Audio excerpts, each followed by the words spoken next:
In this video I'm going to show you how to enable Siri on your iPhone. That's quite simple and easy, so let's begin.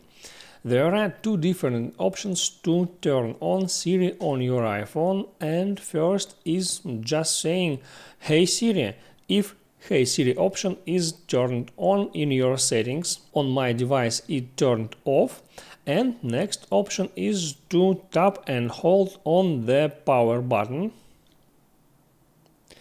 And you see the Siri icon is appeared at the bottom of the device. So let me show you how to enable Siri on your iPhone. So first open up your settings and here scroll down a little to find Siri and search. Select that. And here we got that three options that helps you to enable Siri. First is listen for Hey Siri. It's disabled on my device. I can toggle it on and then quick setup this feature to work it properly. Or also I can use the second option, press side button for Siri.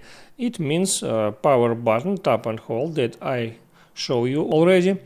And also there is third option, allow Siri when locked. If I want to use Siri on the lock screen, I need to enable this option. So you can turn on any of that options as you want. I hope it helps you, so before you go, please like and subscribe.